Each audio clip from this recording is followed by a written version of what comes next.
babagay sa imburnal. Ang mga basurerang katulad mo, walang lugar sa mundong ito. Nakakadiri ka, kaya dyan ka. Magsama kayo ng mga nabubulok na basura. Pweh! Magbabayad kayong lahat. Maghihiganti ako. Pagbabayaran niyo ang lahat ng kasalanan ginawa niyo sa amin. Sisiguraduhin ko. Pagsisisihan niyo kung bakit ginawa niyo to sa pamilya ko. Merong aswang. Nakatago labang sila sa dilim. Naghihintay na tawagin. Nag-aabang kung kailan sasalakay.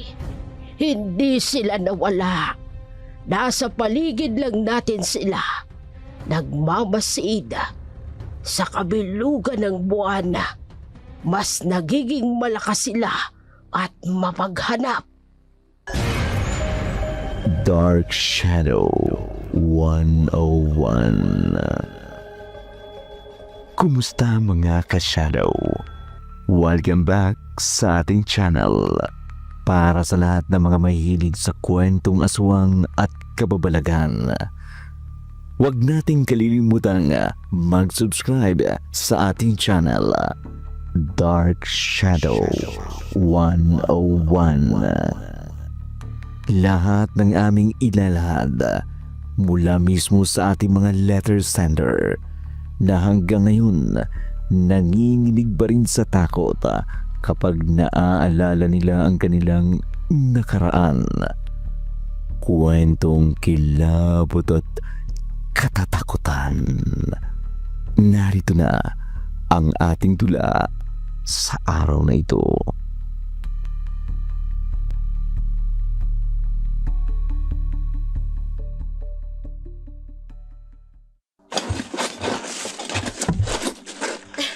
Lolo Ambrosio!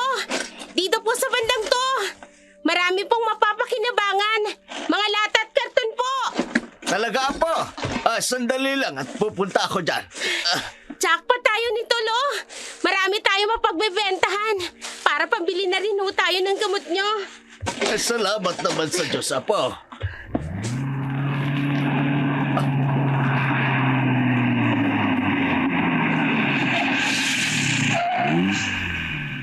Hoy! Umalis nga kayo dyan sa daraanan namin! Nakaharang yung bulok niyong kariton eh! Pasensya ka na, Mama. Pasensya na! Malalate na ako oh! Umalis nga kayo sabi dyan! Sandali lang. Itatabi lang namin yung karito namin. Mang Domeng, sagasaan niyo yung kariton!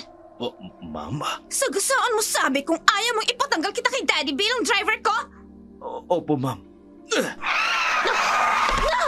Wag!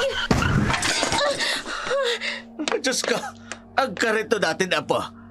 Ma'am, bakit yun naman ginawa yun? Yan ang bagay sa inyo, mga hampas lupa! Sumusobra ka na. Wala naman kaming ginagawang masama sa'yo. Kung tutuusin, hindi ka naman talaga namin naaabala dahil ang lawak-lawak ng kalsada. Aba, nangangatwiran ka pang basurera ka? Siguro naman, kilala mo kung sino ako, di ba? Ako lang naman ang anak ng mayor sa lugar na to. Kaya magdahan-dahan ka sa pananalita mo. Hindi ko nakakalimutan kung sino ka. Pero hindi naman yata makatarungan ang ginawa mo sa karito namin. Talagang pinapainit mong ulo ko, ha? Halika nga dito! Bitiwan mo ako! Ano ba? Nasasaktan ako! Talagang masasaktan ka sa akin. Bitiwan mo ka po ko! Bitiwan mo ka po ko! Aray ang likod ko! Walang iya kang matanda ka! Buisit ka! Domeng! Turuan mo ng leksyon ng matandang yan! Lolo Ambrosio, hinampas niyo po si Maria ng tungkod mo. Tama lang yun sa kanya. Wala kang karapatang saktan ng anak ni Mayor! Huwag! Itigil mo yan! Huwag mong sasaktan ang lolo ko! Sige, Domeng! Kasliguhin mong matandang yan! Bigyan mo ng leksyon!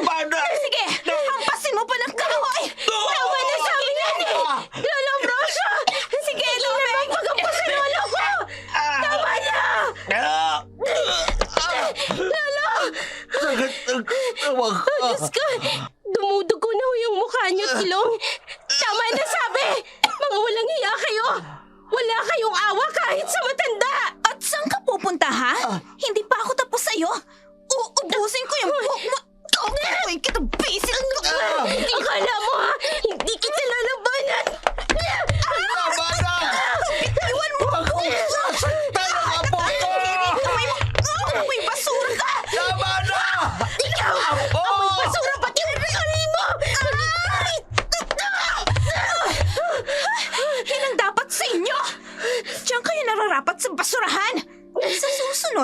Huwag na kayong magpapakita pa sa akin dahil nakakadiri kayo!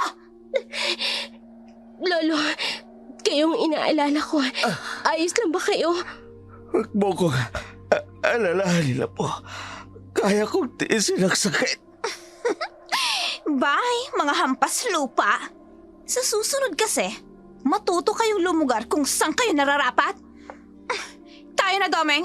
Kailangan ko pang mag-disinfect ng katawan. Ew, nakakadiri. Puno ng galos ang katawan ng lolo ni Julia. Samantalang si Julia naman halos hindi makilala dahil sa puno ng putik ang kanyang damit at ang kanyang muka dahil sa pagkakasubsob sa kanya ni Mariel sa putik. Kilala si Mariel sa lugar nila bilang maarte, mapangutya at mapangmataas.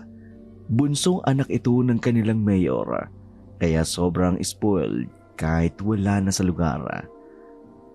Malungkot na pinulot ng lolo ni Julia ang mga nadurog na ritaso ng kanilang kariton kahit ang mga basurang nakolekta nila ay hindi rin mapapakinabangan pa. Kaya mabigat ang loob nilang bumalik sa kanilang dampa na matatagpuan sa gilid ng bakawan. Doon lang kasi sila pwedeng magtirik ng isang maliit na dampa dahil wala naman silang sariling lupa. Kaagad na ginamot ni Julia ang sugat ng kanyang lolo bago magpaalam na pupunta siya sa sentro upang dumiskarte ng kanilang makakain. Maraming salamat po, Aling Magda. Malaking tulong na po itong 100. Ay, walang anuman, Julia. Basta kailangan mo ng tulong, huwag kang mahihiyang magsabi sa akin. Ay, gusto mo ba'y dagdagan ko pa yan? Naku, huwag na po. Ito lang naman yung komisyon ko sa paglalako ng isda. Huwag kang mahiya. Eh, dadagdagan ko na yan. Gagawin ko ng 500. Eh, para maibili mo ng gamot ang lolo mo. Abay, balita ko. Nagpang-abot na naman kayo ng anak ni Mayor. Oo nga po eh. Sinira ho yung karito namin. Ay, balasubas talagang batang yon. Manang-mana sa pinagmanahan niya. Mabuti na lang yung nakatatandang kapatid. Abay, medyo maayos ang landas na tinatahak. Ay, babait yun. Palagi yung nagpupunta rito upang bumili sa akin ng tuyo. Kumakain ho ng tuyo? Akala ko lahat sila maarte. Ay, ibahin mo si Gilbert. Mahilig yun sa mga pagkaing nabibili dito sa palengke. Ay, sayang galag. At wala siya rito ay nasa Maynila na. Eh, pero balita ko, uuwi kasi fiesta dito sa atin. Bahala po sila. Alis na po ako, Aling Magda. Ay, bago ka umalis, heto na ang 500. Dalhin mo na rin itong maruya para sa Lolo Ambrosio mo. Aling Magda, maraming salamat po talaga. Napakabait niyo po sa akin. Ay, sino pa ba naman ang magtutulungan, Apo? Kundi tayong nasa laylayan ng lipunan. Napangiti na lamang ng matamis si Julia kahit paano'y naibsan ang kanyang problema kung saan kukuha ng pera.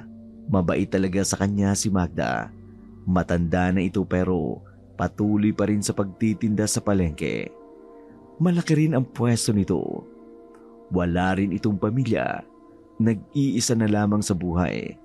Kaya minsan naisip ni Julia, kaya marahil malapit ang loob nito sa kanya dahil wala itong apo o kaya anak. Pagkaalis ni Julia sa palengke, dumiretso sa butika upang bumili ng gamot. Pauwi na siya nang makita niya ang isang nakapaskil na tarpaulin sa plaza tungkol sa mga darating na activity sa piyesta. Sinong magiging mutya ng Santa Barbara ngayong taon? Kung ikaw ay 18 taong gulang pataas, may magandang mukha, talento at kumpiyansa, magpalista na. Malaking cash prize ang naghihintay sa mananalo. 25,000? Ang laki na nun. Marami na akong mabibiling gamot ni Lolo Ambrosio. Kaya lang, pasok kaya ako? Baka pagtawanan lang ako eh. Gusto mong palista? Ha? Ako si Gilbert Romano, anak ni Mayor Romano. Siya yung ikinikwento ni Aling Magda kanina. Ibang-iba nga ang aura niya sa kapatid niyang si Mariel. Miss, natigilan ka na. Ayos ka lang ba? Oo naman. Sige, aalis na ako. At sandali lang. Ano nga pala ang pangalan mo? Julia, Nice to meet you. Ulya, teka. Hindi ka ba magpapalista? huwag na. Ang totoo niyan, tinitingnan ko lang. Hindi naman ako interesado magpalista. Hindi, open naman ito sa lahat. Isa pa, you already meet all the qualification ng hinahanap nila. Ano? Maganda ka, matangkad, balingkinitan, maputi. Kaya anong hadlang sa'yo para sumali? Wala akong perang panggastos. Di ba magastos kapag sumasali sa ganyan? I'll help you. Tutulungan mo ko? Oo, tutulungan kita. Pero bakit? Kasi alam kong deserving ka. Ganito na lang. Pumunta ka sa barangay huli ninyo, hanapin mo si Eti. Siya yung mag-aayos ng mga aplikanta. Magpalista ka doon tapos sasabihan ko siya na asukasuyin ang mga kailangan mo sa pageant. Pag-iisipan ko. Hindi makapaniwala si Julia na aalokin siya ng tulong ng kapatid ng taong nambuli sa kanya. Naguguluhan tuloy siya kung tatanggapin niya ba ito o tatanggihan. Pero kapag naisip niya ang premyo, kung sakaling mananalo siya nanghihinayang naman siya na huwag sumali. Pagkarating niya sa kanilang dampa, naabutan niya ang kanyang lolo. Pilit na tumatayo upang magpainit ng tubig sa kanilang lumang takure. Lo, ako na po dyan. Hindi na dapat po kayo tumayo. Lamog po yung likod ninyo eh. Ulya po, ayoko na kasing abalahin ka pa. Kaya ko lumang magsiga ng apoy upang makainit ako ng tubig. Hindi naman ako maaano. Alam ko naman po na kaya nyo. Pero binugbog po kayo ng tauhan ni Mariel. Kaya hindi po dapat kayo kumikilos muna. Ay, sama talaga ng ugali ng batang yon. Paano na tayo nito ngayon, Apo? Medyo matatagalan bago tayo uli magkaroon ng kariton. Ako na lang po muna ang mamumulot ng basura, Lo. Dito ka lang po muna sa bahay. Hindi naman yata pwede yan, Apo. Ayokong iasa sa'yo ang lahat. Huwag niyo na po akong alalahanin. Kayang-kaya ko na po to. Sandali lang po. Heto na po yung gamot mo. Abay, medyo marami ito, Apo. Saan ka nakakuha ng pera? Tinulungan ko po si Aling Magda sa pagtitinda. Tapos, binigyan niya po ako ng 500 bayad. Abay talaga ni Magda. Minsan nahihiya ako sa kanya dahil madalas niya tayong tinutulungan. Ako nga rin po, Lo. Kaya hanggat maaari, kapag nakikita kong kailangan niya ng tulong sa palengke, tinutulungan ko na rin po siya. Lumipas pa ang mga araw. Si Julia ay kumilos ng lahat ng gawain sa kanilang dampa. Kahit gusto siyang tulungan ng kanyang lolo, hindi niya ito pinapayagan. Sinubukan niyang manguha ng mga kahoy na maaari niyang gamitin sa pagkukumpuni ng panibagong kariton. Ngunit hindi sapat ang mga iyon dahil kailangan niya pa ng ibang materyales katulad ng pako at iba pa.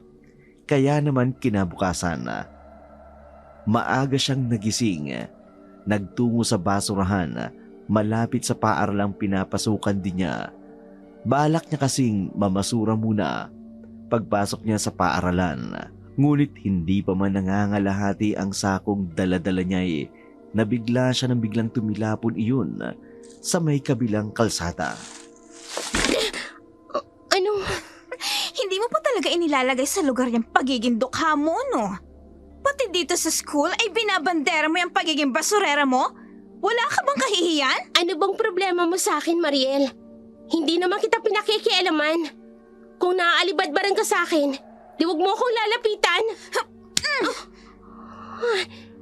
Sinampal mo ko? Oo, nang matauhan ka. Ang kapal na mukha mong utusan ako? Sino ka ba, ha? Bukod sa pagiging hampas lupa't basurera mo.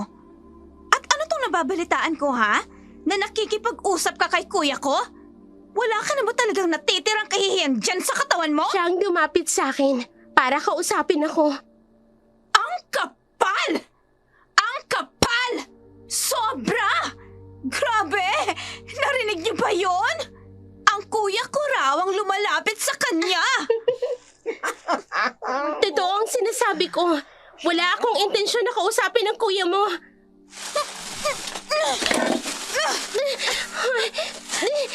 Pinuhusan mo ako ng basura galing sa...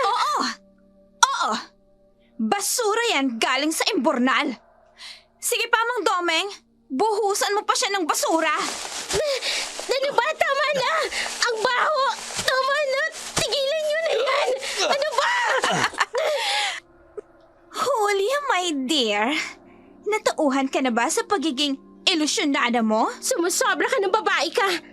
Wala naman akong ginagawa sa'yo. Pero pilit mo akong pinag-iinitan. Oh, well, hindi ko rin alam. Siguro, hindi ko lang talaga kayang makita ang katulad mong basura na pakalat-kalat lang sa kung saan. Walang iya ka. Huwag mong tatangkay. Saktan si Ma'am. Ano ba? Iwan mo ko. Julia, matuto kang lumuga dahil hindi mo ako magagawang saktan. Isang pitik ko lang ng daliri ko. Mawawalan kayo ng tirahan ng lolo mong hukluban. Hayop ka! Napakasama mo! Oo, masama talaga ako. Diyan ka nababagay sa imbornal. Ang mga basurang katulad mo, walang lugar sa mundong ito. Nakakadiri ka, kaya diyan ka. Magsama kayo ng mga nabubulok na basura. Walang iya ka! Walang iya kayo! Bagay sa'yo ang itsura mo, Julia. Di ba yan naman ang gusto mo? Ang mamulot ng basura? Kaya ayan, lumangoy ka sa imbornal na puno ng basura. Pikit matang umahon si Julia mula sa mabahong imbornal habang tinatanaw ang papalayong sasakyan ni Mariela kasama ang mga kaibigan nitong nanunood at kumukuha ng video habang siya ay binubuli ng babae.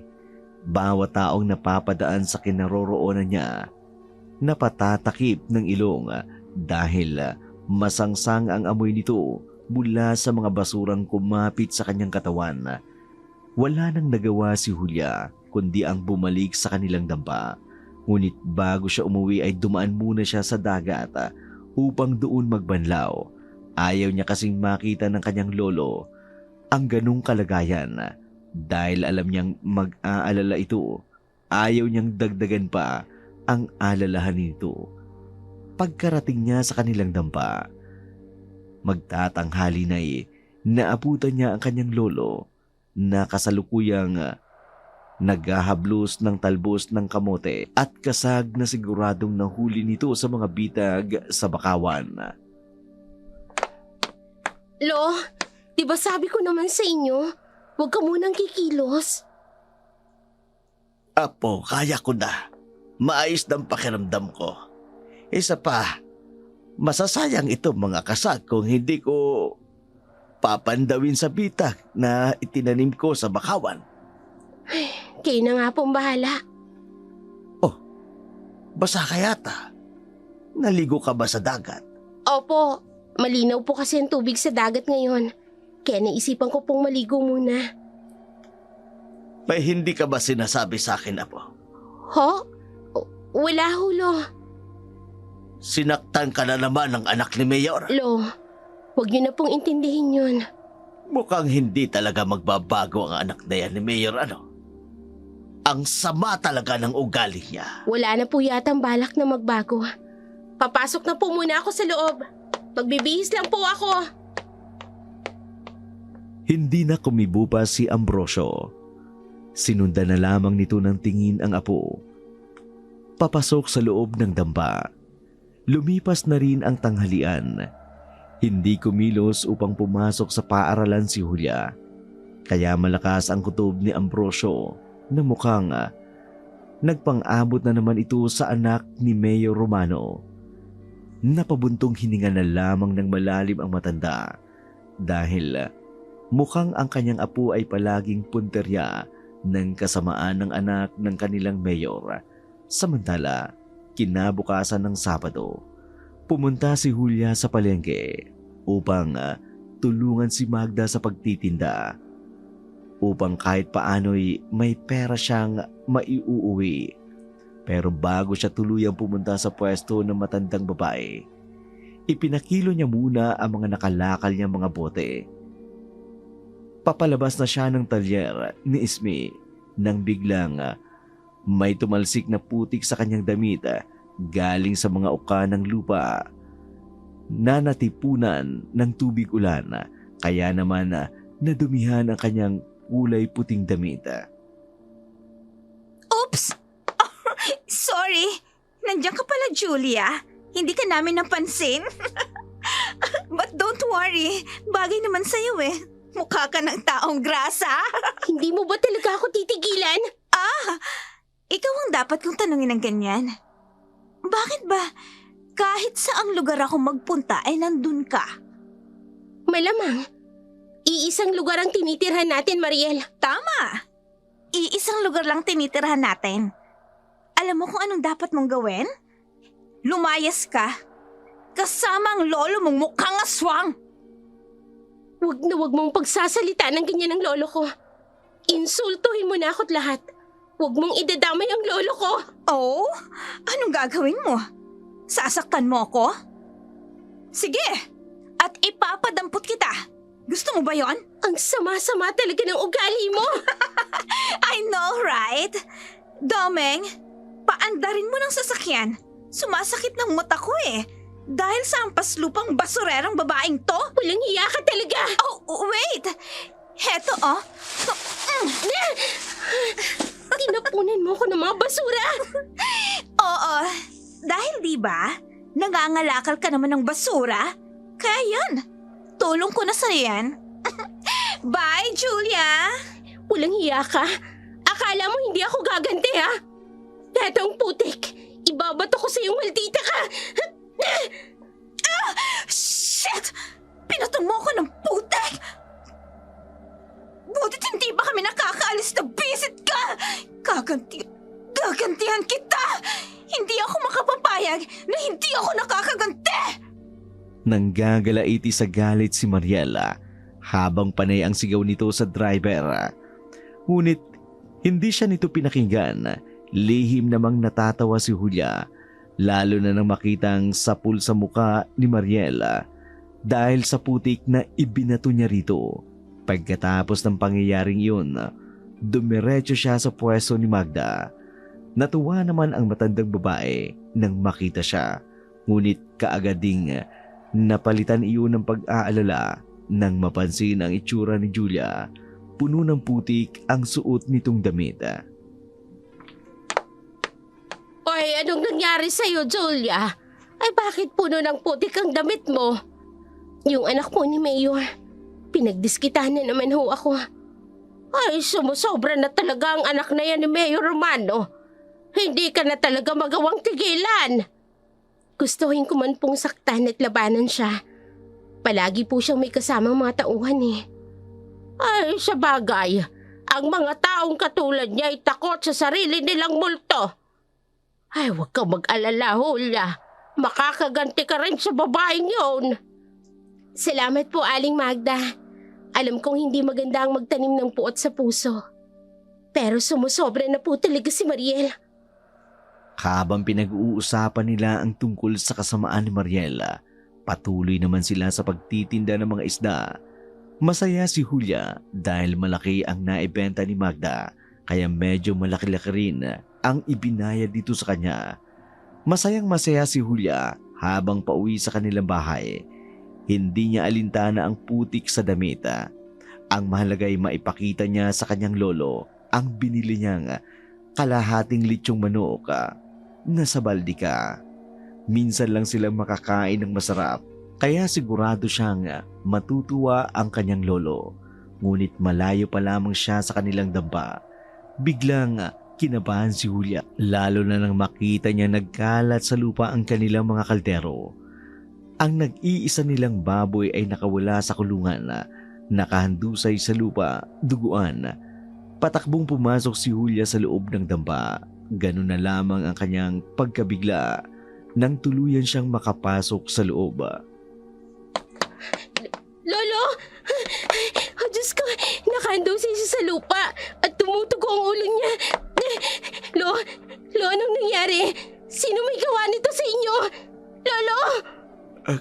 Mga tauhan ni Mariel, ang anak ni Mayor. Sumugod sila dito at sinira niya ang mga tanim natin. Pinatay niya si Bodigang, nag-iisa nating baboy, Apo. Walang iya siya!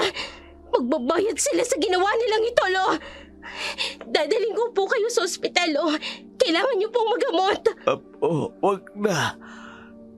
Gastos lang yan. Wala tayong pera. Hindi ko na rin kaya, Apo. Lo, hindi! Huwag mo sabihin yan! Hindi ko kakayanin kapag nawala ka, Lo! Huwag niyo po akong iwan! Lolo! Huwag niyo akong iwan! Apo, Ikaw na lang ang meron ako! Apo. Mahal ka ni Lolo. Pasensya na. Hindi ko na magawang samahan ka pa. Hindi ko na kaya, po. Lolo! Tandaan mo, mahal na mahal ka. Hindi! Lolo, Ambrosio! Lolo! Huwag mo pong ipipikit ang mata mo, Lolo! Huwag! Dadaling kita sa ospital! Mabubuhay ka, Lo! Hindi! Lolo! Lolo!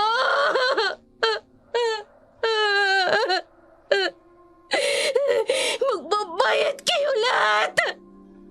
Maghihigantay ako! Pagbabayaran niyo ang lahat ng kasalanan ginawa niyo sa amin! Sisiguraduhin ko! Pagsisisihan niyo kung bakit niyo ginawa ito sa pamilya ko! Pumailan lang ang palahaw na iyak ni Julia sa buong kabahayan, lalo na nang tuluyang lagutan ng hininga ang kanyang lolong si Ambrosio. Halos mabaliw ang dalaga dahil sa sakit ng pagkawala niya. Nalaman ng mga tao ang malagim na sinapit ng kanyang lolo, ngunit tikom ang mga bibig nila dahil sa takot kay Mayor Romano. Namatay si Ambrosio dahil sa multiple injuries dulot ng latigo. Inilibing din kaagad si Ambrosio at sa tulong ng mga tao sa kanilang baryo, na ilibing naman ito ng matiwasay. Ano nang balak mo ngayong gawin, Julia? Gusto ko pong pagbayarin si Maria sa kahiyupang ginawa niya sa lolo ko. Magsasampa ka ng kaso. Gustuhin ko man, Aling Magda. Ngunit alam kong walang mangyayari. Lalo na tao ni Mayor ang chief ng pulis dito sa bayan natin. Tama ka. Halos lahat ng nasa munisipyo ay tao niya. Mahihirapan kang magsampa ng kaso. Ay baka mamaya pag initan ka palalo. Gusto ko pong kumanti, Aling Magda. Kahit sa anong paraan. Basta makaganti lang po ako. Ay, naiintindihan ko ang nararamdaman mo. Gusto mo bang doon na sa akin tumira? Mag-isa lang ako sa buhay. Delikado rin sa isang dalagang katulad mo ang manirahan pa sa bahay ng yumao mong lolo. Ayos lang po ako, Aling Magda. Nakakahiya po kasi. Ang dami niyo na pong tulong na ibigay sa amin ni Lolo noon. Huwag ka nang mahiya. Lumipat ka na sa bahay. Tutulungan na kitang maghakot ng mga gamit mo. Napayakap si Julia kay Magda at napaiyak kahit na wala ang kanyang lolo. Kahit paano'y meron pa rin taong nais na tumulong sa kanya. Nang araw din yun, kinuha niya ang kanyang mga gamit sa dampa nila ng kanyang lolo. Dinala rin niya ang ilang gamit ng kanyang lolo, lalong-lalo na ang baol na palagi nitong iniingatan.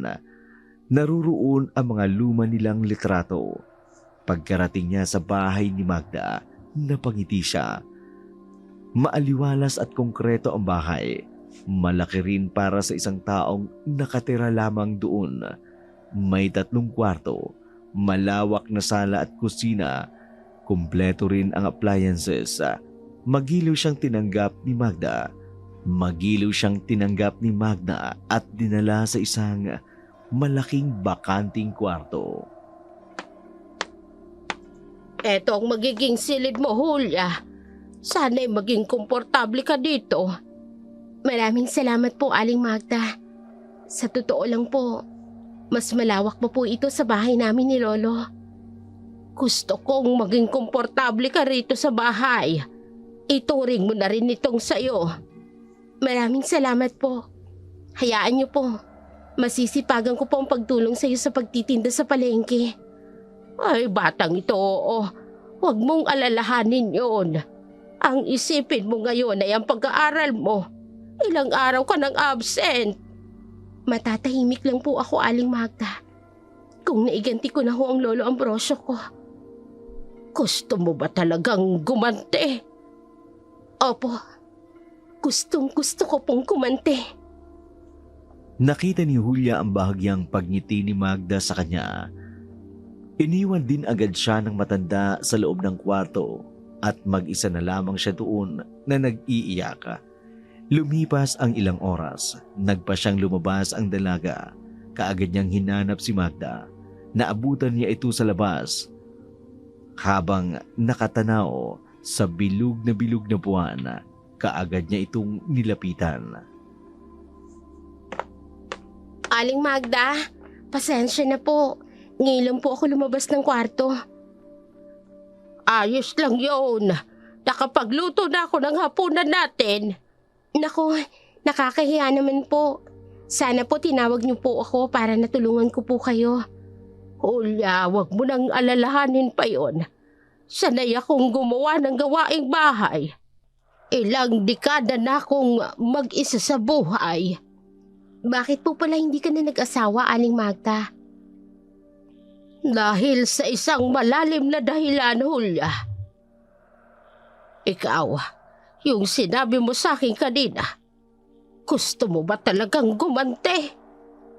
Opo, dahil pinatay nila ang lolo ko. Gaganti ho ako. Kahit na ano gagawin ko, makaganti lang sa kanila. Gusto mo bang tulungan kita? Po? Paano naman po? At anong tulong? Magagawa kitang tulungan, Julia. Yon ay kung papayag ka sa paraang sasabihin ko. Opo, papayag po ako. Halika, sumunod ka sa akin. May ipapakita ako sa iyo. Bagaman may halong pagtataka, sumunod na lamang si Julia sa matandang si Magda. Pumasok siya sa isang bakanting kwarto na katabi lang ng silid na inuukupan niya. Laking gulat niya nang makita na puno ito ng mga libro, parang isang maliit na library na nagtatago ng lihim. Sa silid, may mesa at 2 upuan. Umupo si Magda sa isa. Dahan-dahang binuklat ni Magda ang isang itim na libro. Nang makita ito ni Julia, bumilis ang tibok ng kanyang puso. Kakaiba ang itsura ng aklat. Ang aklat na ito ay tila ba lumang balat ng hayop at ang mga teksto sa loob ay kakaiba, halos hindi maintindihan. Hindi niya maiwasang titigan si Magda nang may pagtataka sa kanyang mga mata. Anong uri po ito ng libro, Aling Magda? Ngayon lang po ako nakakita ng ganitong libro. Pamana pa ito sa akin ng kanununuan ko. Ito ang magiging daan ng iyong paghihiganti, Julia. Ho? Teka po. Aklat po ba ito ng pangkukulam? Parang gano'n na nga. Kapag natutunan mo ang mahalagang aral ng itim na aklat, magagawa mong utusan ng mga alagad ng dilim, katulad ng mga aswang. Aswang? Aling Magda, nagbibiro po ba kayo? May aswang po ba sa panahon natin ngayon? Merong aswang, Hulya. Nakatago lamang sila sa dilim. Naghihintay na tawagin. Nag-aabang kung kailan sasalakay. Hindi sila nawala. Nasa paligid lang natin sila. Nagmamasid at sa kabilugan ng buwan, mas nagiging malakas sila at mapaghanap. Nakakakilabot naman po yun, Aling Magda. Pero kapag natuto po ba ako, magagawa ko talagang mautusan ng mga alagad ng dilim? Magagawa po nila akong tulungan sa paghihiganti ko? Oo, at tamang-tama. Dahil kabilugan ngayon ng buwan, mas mapapadali ang pag-aaral mo ng itim na orasyon. Susubukan ko po. Sigurado ka na ba talaga? Baka magsisi ka sa huli. Hindi ko po pagsisisihan na magantihan ang taong nambuli sa akin at ang dahilan kung bakit namatay ang Lolo Ambrosio ko. Desidido si Julia na matuto ng mga aral ng isang mangkukulam. Kaya naman, hindi na nag-atubili pa si Magda. Tinuruan niya si Julia. Noong unay, hirap ang matanda na sanayin ang dalaga. Pero dahil sa determinasyon ni Julia ay unti-unti itong natuto. Katulad ng orasyon, kulam. Napapasunod ng mahabang uri ang mga nilalang ng dilim.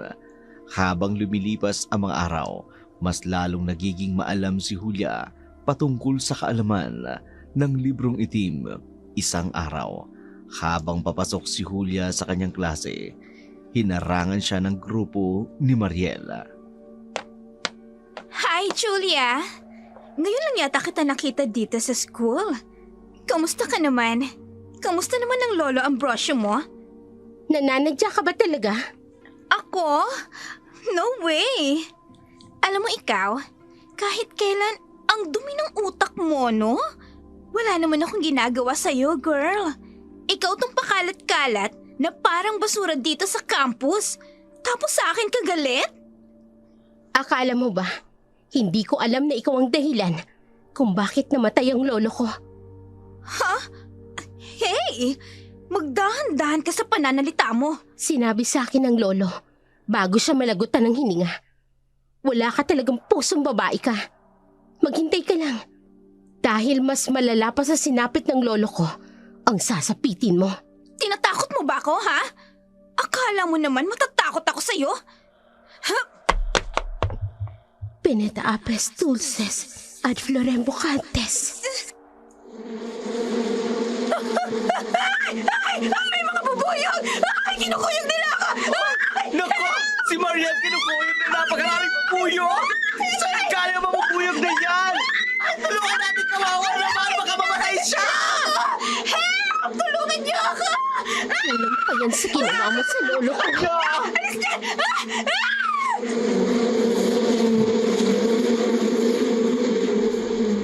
Kaagad na tumulong ang mga tao. Itinaboy ang sangkaterbang mga bubuyog. Nawala naman ng malay si Mariela na noon ay puno ng kagata. Kaagad naman siyang isinugod sa public hospital sa kanilang bayan. Labis naman ang pagtataka ng mga tao kung saan nanggaling ang mga bubuyog na yun. Samantala, tuwang-tuwa naman si Julia nang makauwi sa bahay ni Magda.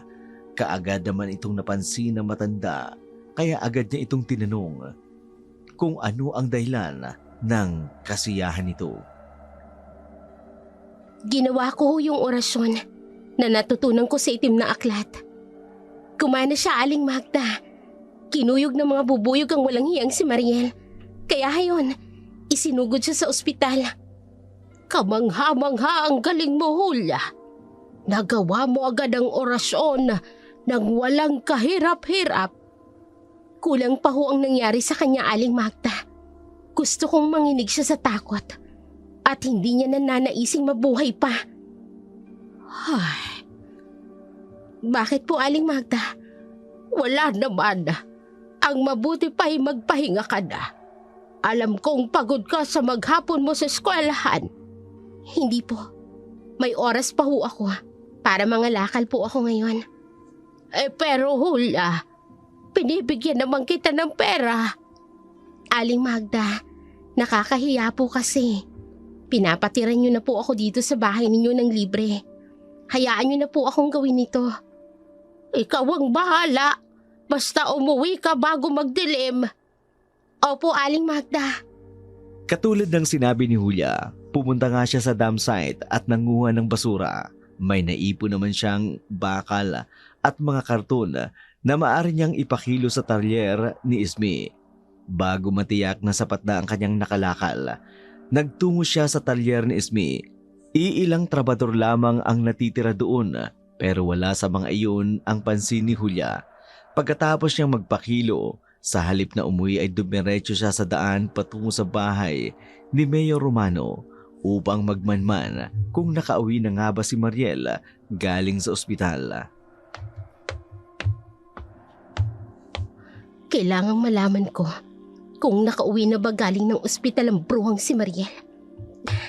Dito ako magtatago sa bandang to.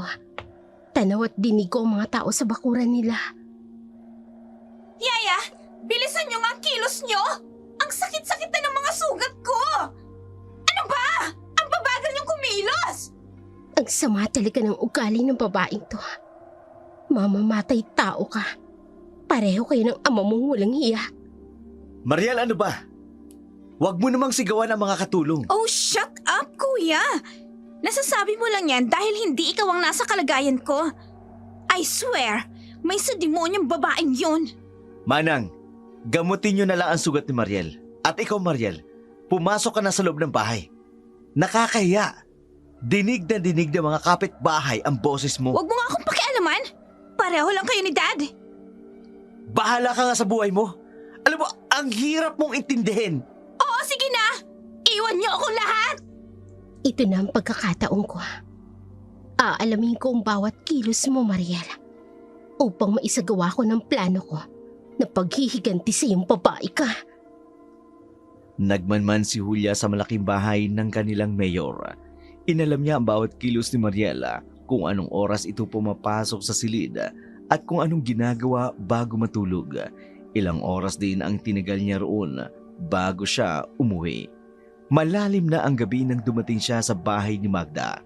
Patay na ang ilaw ng buong kabahayan, kaya naisip niyang tulog na ang matandang babae. Kaya naman, dumiretso na siya sa silid kung saan naruroon ang itim na aklat at nagmamadali niyang binuklat ang aklat na kanyang pinag-aaralan. Hetong orasyon na to ang gagawin ko. Vinet Feli Noctes Sanguas Vucat. Vinet Feli Noctes Sanguas Vucat. Vinet Feli Noctes Sanguas Vucat. Vinet Feli Noctes Sanguas Vucat. Ang lakas ng pagkulog at pagkidlat sa labas. Hulya, ano bang ginagawa mo? May ginagawa po akong orasyon mula sa aklat, Aling Magda. Hulya, hindi ka dapat basta-basta umuusal ng mga orasyon mula sa aklat. Baka mamaya, hindi mo magawang kontrolin ng mga ito. Kaya ko na po, Aling Magda. At hindi na po ako makapaghintay na makapaghiganti kay Mariel. Nauunawaan ko ang nararamdaman mo. Pero magdahan-dahan ka sa paggamit ng mga orasyon. Ngunit hindi nakinig si Hulya kay Magda. Ang mga nasa isip niya ay ang makaganti kay Mariel sa ginawa nitong pagpatay sa kanyang lolo Ambrosio at sa pambubuli nito sa kanya. Samantala, sa bahay naman ni Mariel, nagpasya na sanang matulog ang babae pero bigla siyang napabalikwas ng bangon nang may marinig siyang kalabog mula sa kanyang beranda. Kaya naman dahan-dahan siyang bumangon kahit nanginginig ang kanyang katawan dahil sa takot. Sinong nandyan? Huwag kang magkakamali! Anak ako ng mayor! Walang sino man maaaring manakot sa akin! Oh no! Anong tunog yun? Saan galing yun? Sino ka? Lumabas ka dyan! Huwag mo akong tinatakot! Hindi ako natatakot sa'yo! Sino sabi yan eh? Hindi, sa may veranda, may lumabas na isang nilalang na may mahaba siyang dila at may pakpak siya. No! Monster! Daddy! Kuya! Help me! Huwag ka lalapit! Huwag ka lalapit sa akin! Hinihilan niya ako! Bitawan mo ako! Saan mo ako dadalhin? Bitawan mo ako! Kuya! Daddy! Help me! Kakapit ako sa veranda. Hindi ako sasama sa iyo! Kuya! Daddy! Mariel! Help! Kuya! Kuya, help me! Anong nangyayari dyan? Kuya! Mariel! Ha? Diyos ko! Ang kapatid ko! Inililipad ng kakaibang nilalang! Dinoko siya ng isang halimaw! Isang aswang! Hindi makapaniwala si Gilbert sa kanyang nakita. Tulala siya hanggang sa maabutan siya ng kanyang amang. Nagising lang din dahil sa ingay na nagbumula sa silid ni Mariela. Kaagad nitong tinanong si Gilbert kung ano ang nangyari. Pero nang sabihin ni Gilbert kung ano at sino ang dumukot sa kapatid, muntika na itong sapakin ni Mayor Romano. Wala naman kasing maniniwalang may aswang, lalo na sa kanilang lugar. Kinabukasan, kaagad na pinahanap ni Mayor Romano ang kanyang bunsong anak. Kaagad na napabalitang bumungad kay Julia at Magda. Kalat na sa buong bayan ang pagkawala ni Mariel. Wala naman pong maghihinala na ako ang nagpadukot sa kanya. Anong plano mong gawin sa kanya, Julia? Kagaya ng ginawa niya sa lolo ko. Pahihirapan ko muna siya. Ay, sana lang. Walang makaalam na naririto siya sa bahay ko. Kaya kung hindi, siguradong ipakukulong tayo ni Mayor Romano. Natatakot ho ba kayo sa kanila, Aling Magda? Hindi, Julia. Hindi kailanman ako natakot sa mga tiwaling opisyal na kagaya ni Mayor Romano. Kung ganon, mabuti ho, Aling Magda. Mauna na po ako. Pupuntahan ko pa ang bisita ko. Ngumiti ng matamis si Julia kay Magda bago nito tinungo ang bakanting silid. Sa gitna ng silid ay naroon ang nakagapos na si Mariela. May takip ang ulo nito ng sako. Lumapit dito si Julia saka tinanggal ang sakong nakatalukbong sa ulo ng babae. Kaagad na sumigaw si Mariela pero natigil ito nang bigla itong sampalin ni Julia. Manahimik ka! Ikaw! Walang hiya ka, Julia! Paano ako napunta dito? Nasaan na yung halimaw na dumukot sa akin kagabi? Ako ang nagpadukot sa'yo. Tonta! Hayop ka! May sa demonya ka talaga, no? Humunta ka! Sa oras na makawala ko dito, sisiguraduhin kong susunod ka sa hukay ng lolo mo! Hindi ako makahinga. Ikaw ang isusunod ko sa hukay ni Lolo. Wala kang awa. Pati Lolo na uugot-ugot na hindi mo pinalampas. Sinong kumastigo sa Lolo ko? Sinong inutosan mo? Si Domeng! Hindi ako makahinga! Papatay kitang walang iya ka! Lumabang ka ng patas! Pakawalan mo ako dito! Aray! Aray! Ang buko! Sinampal mo na ako nang sasabunot ka pa! Wala kang karapatang utusan ako na lumaban ng patas. Dahil ikaw mismo, madumi ka maglaro. Wala akong ginawang masama sa'yo. Pero palagi mo akong binubuli. Kung ako lang sana ang nasaktan mo, ayos lang. Pero dinamay mo ang lolo ko at napatay mo. Kaya hindi kita mapapatawad. Tama na! Tama na! Kulang pa yan. Kulang pa yan. Pakawalan mo ako dito, Julia!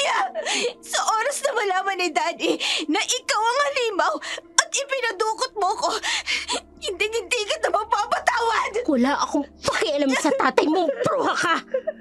Ikaw ang may atraso sa akin. Si Domeng. Kaya kayong dalawa, kayong magbabayad. Hanapin niyo si Domeng. Ipagiganti niyo ang lolo ko. Paano mong nauutusan ang mga aswang at ang mga halimaw? Teka, ikaw din bang nag-utos sa mga bubuyog na kuyugin ako? Sino pa ba sa akala mo? Si Dana? Bobo ka ba? Pakawalan mo ako dito, Julia! Magbabayad ka sa ginawa mong to sa akin! Pakawalan mo, sabi ako dito! Magmakaawa ka muna. Never! Tigas talaga ng mukha mo. Mamamatay tao nga naman. Ano ka ngayon? Sinong tutulong sa'yo? You think untouchable ka? Nasaan ang mga tauhan mo ngayon? Pakawalan mo ako! Help me! Tinukot ako ni Julia!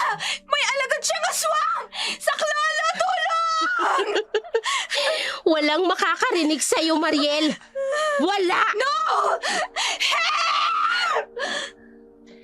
Labis ang tuwa ni Julia nang makita ang hirap na hirap si Mariel. Namumula na rin ang mukha nito, dala ng kanyang pagsampal sa babae. Gulong-gulo rin ang buhok nito. Kinabukasan, parang normal na pumasok sa paaralan si Julia habang nagkakagulo ang mga tao. Sa unang bahagi ng paaralan, kaya naman dahil sa kuryosidad, lumapit siya sa nag-uumpukang mga tao upang mag-usisa kung ano ang nangyari. Hindi taong gumawa niyan. Tingnan ninyo ang mga estado ng bangkay ni Domeng. Wasak ang sikmura, wala ang lamang loob at walang dugo. Abay, oo nga. Alaya nga doon mga tauhan ni Mayor. Aswang daw ang dumukot doon sa bunsong anak. May aswang pa lang ngayon. Sino may sabi? Si Gilbert, yung panganay na anak ng makita daw mismo nito na dinukot ng aswang si Mariel. Tinangay daw ng nilalang na may pakpak. Abay, nakawakwak ano? Ang tindi naman ang galit ng aswang na yun. Sa personal driver ni Mariel. Patay na si Domeng. Naipaghiganti na kita, Lo. Patay na ang kumastigo sa'yo. Pero meron pang isa. Si Mariel. Pahihirapan ko muna siya. Hanggang sa gumapang siya sa pagmamakaawa sa lahat ng kahiyupang ginawa niya sa atin. Julia, Gilbert? schoolmate ka ni Mariel, di ba? Oo. Please lang, kapag nakita mo siya, ipagbigay alam mo kaagad sa amin. Nag-aalala na kasi kami sa kanya. Hindi namin alam kung saan siya dinala ng aswang. Aswang? Oo, kitang-kita ko, Julia. Tinangay siya ng aswang. Tapos ngayon si Mang Domeng. Hayan, natagpo ang patay. Ewan ko ba, hindi ko maintindihan kung ano nga ba talaga ang nangyayari. Kung anong kababalagan ang nangyayaring ito sa pamilya namin. Huwag kang mag-alala. Kapag nakita ko ang kapatid mo, ipagbibigay alam ko kaagad sa inyo. Maraming salamat, Julia. Eto nga pala ang flyers. Makikisuyo naman kung pwede. Pakibigay na rin sa mga taong makakasalubong mo. Oo ba? Gagawin ko yan.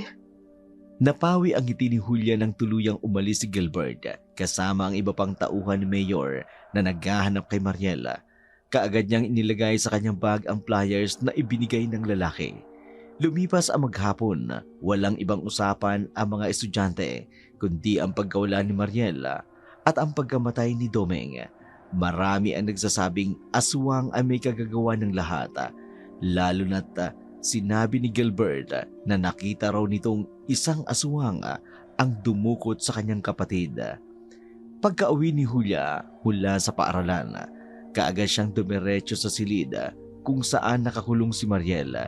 Doon niya nasilayan ang takot sa mga mata ng dalaga nang makita niyang pumasok.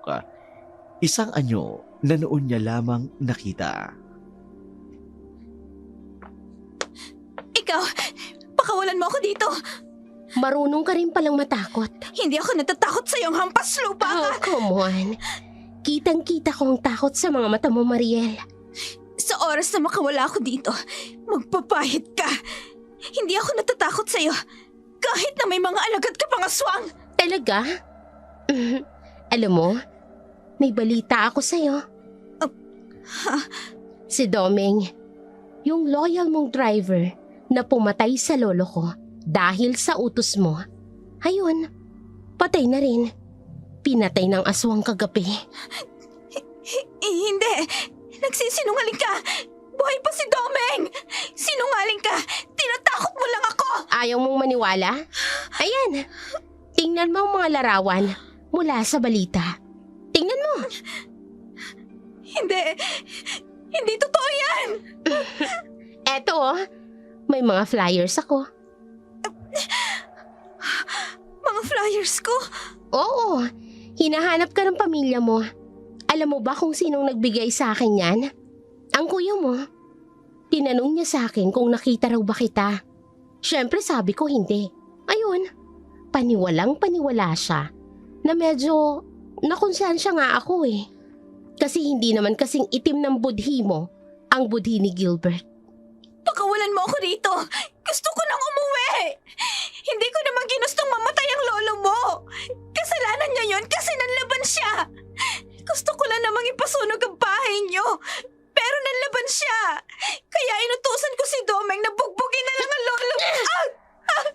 Napakasama mong tao! Namatay na nga yung lolo ko. Nagawa mo pang sisihin. Natural! Lalaban siya dahil sinisira niyo ang tahanan namin. Anong karapatan ninyo, ha? Anong karapatan ninyo mang-apak na mga maralitang katulad namin? Hindi ko alam. Basta masaya ako na nakikita kang umiiyak at nasasaktan. Pwes ngayon, baliktad na ang pagkakataon. Ikaw naman ang pahihirapan ko! Tama na! Ang sakit ng buko! Aray! Tama na! Hindi kita titigilan hanggat hindi ka gumagapang sa sakit. Tulong! Tulong! Patuloy na sinasabunutan ni Julia si Mariela. Labis ang galit ng dalaga sa mga sinabi sa kanya ni Mariela tungkol sa lolo niya. Nang magsagawa si Julia ng pananakit sa babae, lumabas siya ng silid. Kita ng mga mata ni Julia ang puot at galit. Maya-maya'y nakita niya si Magda na umiinom ng kape sa may salas, kaya't nilapitan niya ang matandang babae. Naupo sa harap nito. Sa upuan ng matanda, tinitigan bago nagsalita. Nakikita ko ang sarili ko sa'yo doon. Ano pong ibig niyong sabihin, Aling Magda? Nilamon din ako ng galit at ng puot ko. Naghiganti sa mga taong nakagawa sa akin ng kasalanan. Pero habang tumatagal, hindi ko na nakikilala ang sarili ko. Dahil puro na lamang galit ang pinapairal ko. Gusto niyo po bang itigil ko na ang paghihiganti ko kay Maria? Kahit na napatay niya ang lolo ko? Hindi ko siya nakikitaan ng pagsisisi man lang, Aling Magda. Sinisisi niya pa nga si Lolo Ambrosio. Ang kapal ng pagbumukha niya. Hula, hindi ko sinabing tumigil ka. Dahil kung yan ang sa tingin mo'y tama para sa'yo. Pero sana, kapag nakamtan mo na ang katiwasayang hanap mo, huwag mong hayaang ilubog ka ng galit mo sa kumunoy ng kasalanan. Mahirap nang umahon kapag napabayaan mo ng sarili mong lunurin ng galit at ng puot. Kayo po ang nagsabi na tutulungan niyo ko. At napakalaking tulong ng ginawa niyong ito, Aling Magda. Kung hindi mo ko tinuruan ng orasyon ng isang itim na mangkukulam, hindi ko mauutusan ng mga aswang na gawin ang lahat ng plano ko. Bahagyang napailing na lamang si Magda. Kahit anong sabihin niya kay Julia, hindi ito nalilinawan dahil puno ng galit at puot ang puso nito. Bulag at bingi ito sa anumang sabihin niya rito. Samantala, kinabukasan, walang pasok sa paaralan si Julia kaya nagpasya siyang pumunta sa palengke upang tulungan si Magda sa pagtitinda. Iniwanan niya si Mariel dahil sigurado naman siyang hindi makakawala doon Habang naglalakad siya sa palengke, hindi sinasadyang nakasalubong niya si Gilbert. Magandang umaga sa iyo, Julia. Ganon din sa'yo, Gilbert. Hanggang ngayon, hindi pa rin natatagpuan ang kapatid ko. Si Daddy naman, pumunta sa bahay ng isa sa mga tauhan namin. Bakit? Anong nangyari? Katulad ni Domeng, pinatay din siya ng aswang. Nagtataka nga ako eh. Bakit namamatay lahat ng tauhan namin? Yung mga tauhan na naka-assign kay Mariel. Hindi ko alam. Sige mauna na ako sa'yo. Maraming salamat. Maraming nagsabi sa akin na binubuli ka raw ng kapatid ko. Totoo ba? Wala namang mangyayari kung magdi-deny ako. Oo, araw-araw niya akong binubuli. Bakit hindi mo sa akin sinabi nung una tayong nagkausap? Hindi mo naman problema. Ang problema ng kapatid mo. Isa pa, kahit pa sabihin ko sa'yo, hindi niya naman ako titigilan. I'm sorry. Hindi dapat ikaw ang nagsusorry kung hindi yung kapatid mo. Sige, kailangan ko nang bumalik sa pwesto namin ni Aling Magda. Tinanaw na lamang na binata ang papalayong si Julia. Marahas namang pinunasan ng dalaga ang luhang hindi niya namamalayang tumulo na pala. Marahil dahil sa unang pagkakataon na may taong humingi ng tawad sa mga pananakit at pangungutya na kanyang dinanas. Pabalik na siya sa pwesto ni Magda. Tinulungan siya nitong magtinda ng isda. Ang iba namang paninday itininda niya. Hapon na nang makauwi sila. Bawat taong kanilang madadaanan, walang ibang bukang bibig, kundi ang gumagalang aswang sa kanilang lugar. Kaya maaga pa lamang ay nagsara na ang mga ito ng kani-kanilang bahay. Takot na baka sugurin o dukutin din ang kanilang pamilya ng mga aswang. Julia, pakawalan mo na ako dito. Pangako, hindi na ako magsasalita na ikaw ang nagpadukot sa akin. Na may mga alagad kang aswang at ikaw ang nagpapatay kay Domeng gamit ang mga aswang. Hindi pa ako tapos sa'yo, Mariel. Hindi pa ako masaya sa nakikita kong paghihirap mo. Ano pa ba ang gusto mo? Nagmamakaawa na nga ako. Walang hiya ka. Sumusobra ka na. Papatayin mo ako, ha? Ipapakain mo rin ang lamang loob ko sa mga aswang mong alaga. Alam mo, ang talino mo. Binigyan mo ko ng ideya sa kung anong dapat kong gawin. Hindi, Julia. Nagbibiro lang naman ako. Wag! Wag! Wag! Hindi! Hindi. Yung aswang. Yan yung dumukot sa akin. Nandito siya. Huwag ka lalapit. Huwag ka lalapit. Wag! Huwag kang mag-alala. Hindi kanya kakainin hanggat hindi ko sinasabi. Julia! Julia! Parang awa mo na. Nagmamakaawa ako sa'yo. Tama na. Huwag mo akong ipakain sa halimaw na yan. Oh, akala ko ba hindi ka magmamakaawa sa akin? Bakit ngayon? Nagmamakaawa ka na. Parang awa mo na, Julia. Ayoko na. Pakawalan mo na ako dito. Sa isang kondisyon. Ano yun? Sabihin mo lang sa akin. Susundin ko. Gagawin ko. Basta pakawalan mo lang ako dito. Aaminin mo sa harap ng kamerang ito ang lahat ng ginawa niyo sa lolo ko ng araw na yun. Hindi! Ayoko! Wag! Dugo. Gusto kong sipsipin ang kanyang dugo at kainin ang kanyang lamang loob. Julia, parang awa mo na! Magsalita ka o tutuluyan kita. Naiinip ako, Mariel! No! Magsasalita na ako. Apo, ikaw na ba yan? Maaga kayatang umuwi ngayon. Anong ginagawa niyo rito? Nasaan ang apo mo, tanda? Ilabas mo siya ngayon din. Pinahiyan niya ako sa school, kaya magbabayad siya. Wala dito ang apo ko. Kaya makakaalis na kayo. Wala pala ha? Domeng, halughugin niyo ang buong bahay. Opo, madam. Wala kayong karapatang gawin ito. Lumabas kayo ng bahay namin! Huwag ka nang Baro-baro na maingay! nga! Ano ba, tanda? Huwag ka sabing maingay. Naiinis na ako sa ingay ng bunganga mo. Ma'am, wala dito. Sinabi ko naman sa inyo, wala dito ang apo ko. Kung ganon, ganito na lang ang gagawin ko. Para pagsisihan ng apo mo ang ginawa niya sa akin. Domeng, sunugin mo ang buong bahay at patayin ang baboy sa kulungan. Huwag niyong gagawin yan. Wala kaming ibang mapupunta ng apo ko. Huwag niyong sirain ang dampa namin. Tumahimik ka nga kung kulubang ka! Huwag mo akong iiyakan dahil hindi ako naaawa sa'yo! Napakasama din niya. Lumayo kayo dito. Huwag niyong susunugin ang dampa namin. Aray!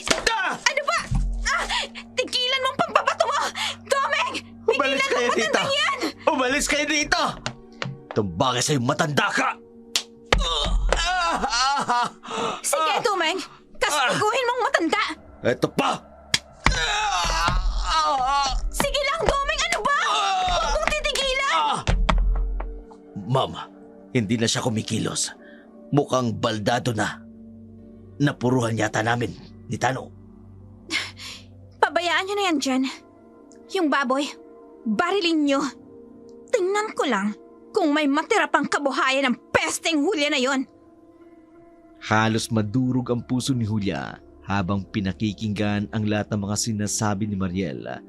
Nang matapos na ang babae sa pagsasalaysay sa buong pangyayari, hindi niya mapigilang sabunutan at sampalin ito. Dahil sa labis na galit, lumabas siya ng kwarto, nagtungo sa kanyang silid. Doon ay napaiyak siya. Pagkatapos ay pinag-isipan niyang mabuti kung ano ang maaari niyang gawin kay Mariel. Kinabukasan, mugto ang mga mata na lumabas ito ng kanyang kwarto. Anong nangyari? Bakit mugto ang mga mata mo? Pinaamin ko si Mariel. Sinabi niya ang lahat ng nangyari ng araw na namatay si Lolo Ambrosio. Ano na ang balak mong gawin sa kanya? Hindi habang buhay. Magagawa mo siyang ikulong at pahirapan dito sa loob ng bahay. Alam ko ho, Aling Magda. Pinag-iisipan ko na ho kung anong dapat kong gawin sa kanya.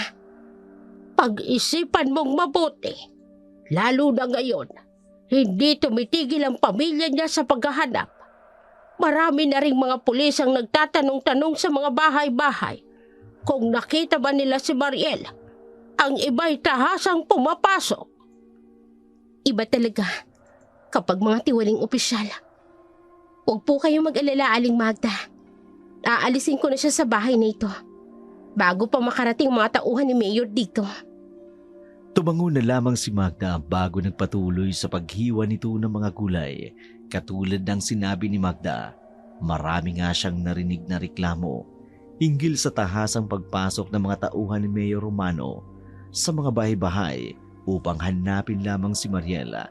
Kaya naman kinagabihan, sa utos ni Julia sa kanyang mga alagad na aswang, dinala ng mga ito si Mariel sa gubata. Sumunod na lamang si Julia sa gitna ng dilim. Umaalingaw-ngaw ang takot at iyak ni Mariel na humihingi ng tulong sa kung sino man ang makaririnig sa kanya. Tulungan niyo ako! Parang awa niyo na! Tulong! Pakawalan niyo ako dito! Walang makakatulong sa'yo dito, Mariel. Walang ibang tao maliban sa atin. Anong gagawin mo sa akin, Julia? Gusto ko lang makipaglaro ka sa mga alagad kong aswang. Tatakbo ka?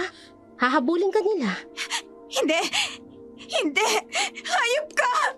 Napakawalang hiya mo! Humingi na ako ng tawad sa'yo! Ano pa ba ang gusto mo? Bobo ka talaga, no? Nakapatay ka ng tao dahil sa kasamaan ng pag-uugali mo. Tapos akala mo, hihingi ka lang ng tawad. Ayos na ang lahat. Pues nagkakamali ka. Ayoko na. Parang awa mo na. Pakawalan mo na lang ako. Takbo, Mariel. Takbo! Bilisan mo ang pagtakbo. Nariyan na sila sa likod mo! Hindi! Bilis! Hindi! Wag! Nariyan ang mga aswang! Hindi! Tatagitin Sabi niya ko ako! naman sa'yo, Mariel, bilisan mo ang pagtakbo! Ayan, tuloy! Nadagit ka ng aswang! Wag! Aray! Ang mga kuko niya bumabaon sa balat ko! Ilaglag mo siya! Ngayon din!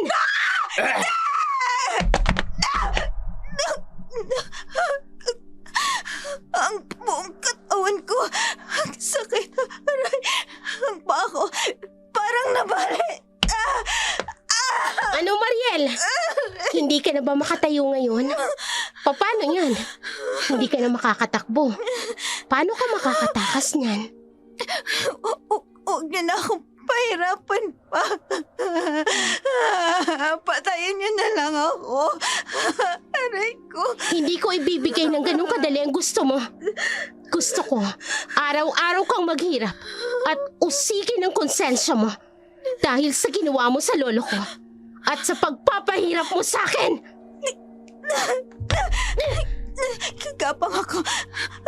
Aray! Napakat mong likod ko. Hindi ka makakaalis ng ganun kadali. Gusto ko, kapag bumalik ka sa pamilya mo, durog na durog ka. Naiintindihan mo? Oo! Aamin ka sa lahat ng kasalanan mo. Dahil kung hindi, katulad ng ginawa mo sa lolo ko, idadamay ko ang buong pamilya mo hanggang sa mag-isa ka na rin lang nakatulad ko! Oo na! Patawarin mo na ako! Dalhin mo siya sa paanan ng bundok. Siguraduhin mong hindi siya makakakilos. Ano ba? Para hindi siya makahingi ng tulong. Gawin mo na! Oo, masusunod, amo. Julia, parang awa mo na. Maawa ka na sa akin. Pinapangako ko sa'yo. Magbabago na ako. Dapat lang, Mariel. Dapat lang! Halika na!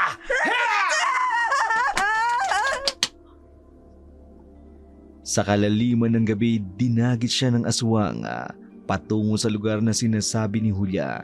Dinig na dinig ni Julia ang alulong ng mga aso sa paligid. Pagkatapos ay nagpa siya ang dalaga na umuwi sa bahay ni Magda. Kinabukasan, agad na pumasok ang balitang natagpuan si Mariel sa paanan ng gubat. Wala na raw itong malay at sugatan.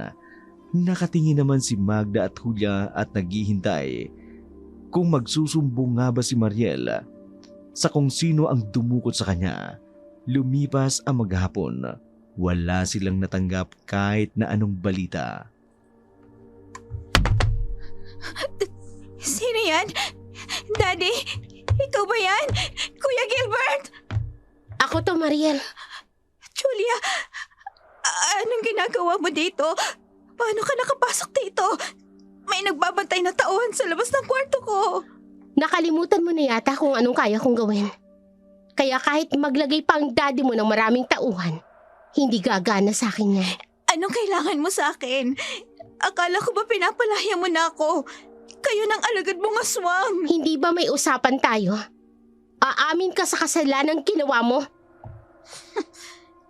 Bakit ko pa gagawin yon? Gayong nakalaya na ako sa'yo. At isa pa, ayokong madungisan ang pamilya namin. Wala ka talagang isang salita. Wala ka nang magagawa, Julia. May CCTV ang kwartong ito. At sigurado ako, malalaman nilang ikaw ang nagpadukot sa akin. CCTV. Sa tingin mo tanga ako na basta-basta na lang susugod na hindi mo na idinidispatcha ang CCTV? Ha? Sinira mo ang CCTV dito sa kwarto ko? Oo naman, Mariel. Hindi lang akong may koneksyon. Ang kaibahan lang natin, ang mga tauhan mo, tatanga-tanga. Ang sa akin, matatalino. Hindi. Umalis ka dito. Kundi sisigaw ako. Sige, sumigaw ka. Nang maipalapa na kita sa kasama kong aswang. Ano? Sigaw! Lubayan mo na ako. Dahil kahit anong gawin mo, hinding-hindi ako aamin. Magkamatayan na tayo. Mabait pa nga ako sa'yo eh. Dahil ikaw na itong kriminal, ikaw pa ang pinapakiusapan ko. Pero sige, dahil matigas ka, Sino ang gusto mong unahin kung ipalapa sa aswang? Ang daddy mo? O ang kuya mo? Hindi! Wag! Wag mong gagawin! Parang awa mo na. Wag mo silang idadamay! Yun naman pala eh. Umamin ka na. Ayoko! Ayoko magalit sa akin si Daddy. Ayoko madungisan ng reputasyon at pangalan namin! Yun naman pala eh. Pero bakit pinatay mo ang lolo ko? Hindi ko alam! Hindi ko alam! Lubayan mo na ako! Ayaw mo talaga? Sige. Ilalabas ko ang video kung saan umamin ka ng lahat ng kasalanan mo. Hindi! Huwag, Julia! Huwag mong gagawin to sa akin, Julia! Walang hiya ka! Hayop ka, Julia! Hayop ka! Kahit anong sigaw ni Mariel, hindi siya pinakinggan ni Julia. Duman ito sa bintana ng kanyang silid. Sa tulong ng alagad nitong aswang, malaya itong nakaalis. Umiiyak naman si Mariel na umalis ito. Nakaupo sa sahig, taranta namang pumasok si Gilbert at tinanong kung ano ang nangyari. Nagtataka rin ang binata kung bakit walang malay ang mga taong dapat sana'y nagbabantay sa kanyang kapatid. Anong nangyari sa'yo? Bakit walang mali ang mga tao sa labas? Mariel, Kuya si Julia. Galing siya dito. Dudukutin niya ako ulit. Kuya, ayoko nang sumama sa kanya. May mga kasama siya. Kasama niya yung mga alagad niyang aswang. Kuya, please, tulungan mo ako. Julia? Yung schoolmate mo? Oo, galing siya dito. Kuya, siya ang nagpadukot sa akin. Paano niya namang magagawang ipadukot ka? Wala namang impluensya yun. Walang pera. Mangangala ka lamang ng basura, hindi ba? Hindi. Maniwala ka sa akin, kuya. May sa demonyang babaeng yun. May mga alagad siyang aswang. Siya ang dahilan ng pagkawala ko. At siya din ang rason kung bakit hindi ako makalakad ngayon. Kuya, may isisiwalat siyang magiging kasiraan ko at ng pamilya natin. Kuya Gilbert, please. Pigilan mo siya. Ayoko magalit sa akin si Daddy. Gusto ko sanang tulungan ka. Pero hindi ko maramdaman na totoo ang iyak mo. Pero sige. Sabihin mo lang sa akin. Ano ba talagang ginawa mo? Panay ang iyak ni Mariela. Hindi na ito magawang kausapin ni Gilbert ng maayos. Kaya kinaumagahan, nagtungo si Gilbert sa bahay ni Magda upang kausapin si Julia. Ngunit wala na doon sina Magda at Julia. Pagka-uwi ni Gilbert, laking gulat niya nang makita si Mariel na pilit na isinasakay sa isang pulis mobil. Ayon sa kanyang ama, umamin daw si Mariel sa krimen ng pagpatay sa lolo ni Julia. Siya raw mismo ang tumawag sa mga pulis at nagsabi ng buong katotohanan. Hindi na ito na ipagtanggol pa ng kanilang ama dahil bago na ang hepe ng kanilang bayan. Samantala, si Julia naman, nakahinga na ng maluwag nang malaman niyang umamin na si Mariela sa kasalanang ginawa nito. Panginoon, narito po ako ngayon sa paanan ninyo upang humingi ng kapatawaran sa mga kasalanang nagawa ko. Alam kong hindi ko dapat inilagay sa kamay ko ang batas. Pero yun ang nakikita kong paraan upang mabigyan ng katarungan ng pagkamatay ng lolo ko. Patawarin niyo po ako sapagkat ako'y makasalanan. Diyos ko, lalo na't pati ang paggamit ng alagad ng dilim ay ginawa ko. Mais sa katuparan ko lamang ang paghihiganti ko.